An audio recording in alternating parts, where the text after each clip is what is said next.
Thank you all for being here today, and thank you all for your continued demonstrations of love, support, and understanding, because trust me, as literary artists, that means a lot to us. I wanted to say a few words about passion and service on behalf of my fellow graduating cohort members before we all head back out into the world, equipped with the new skills and knowledge we've gained while in this program, those which Antioch in particular has tried to instill in us, our newly found and informed dreams and intentions, and how they can all intersect. Now, more than ever, we writers face the question of whether art can still function as a vessel for social change. I say that it can, but there first needs to be a reevaluation of the role of the artist in a world where change is continuous and swift. How can creative writers make an impact on such a world? Simply put, through the sharing of the moral imagination. Everyone understands there is a relationship between art and culture. Unfortunately, the growing trend in contemporary writing is to further deepen our culture of impatience, intolerance, and violence. The moral imagination still exists in art, but too often it lives on only in small and often unread pockets.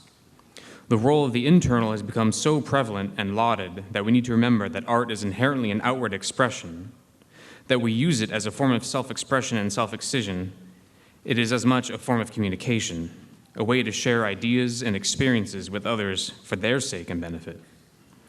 While art is at its core concerned with telling the stories of individuals, it can function as a vessel of wide social address.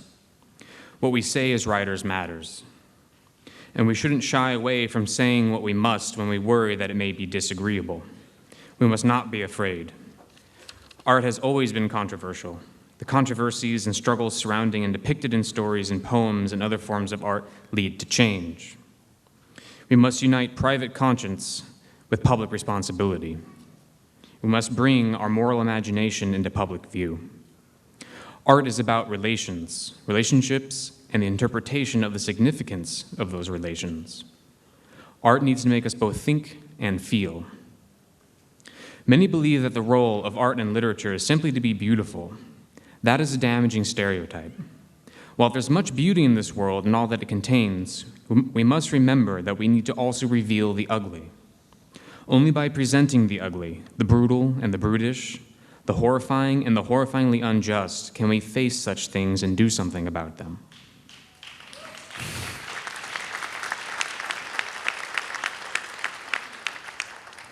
Art and literature provide a platform for transcendent understanding. They allow us to vicariously experience, live with, and learn from others whose viewpoints are not our own. In other words, they promote empathy, a felt kind of understanding, and from empathy comes compassion. So I say to my fellow writers and to all of you, don't let the opportunities for widespread social change afforded by that possibility go to waste. Not now, when communication on a massive scale is easier and more impactful than it has ever been before. Make the stories you want to tell when you leave this place matter. Thank you.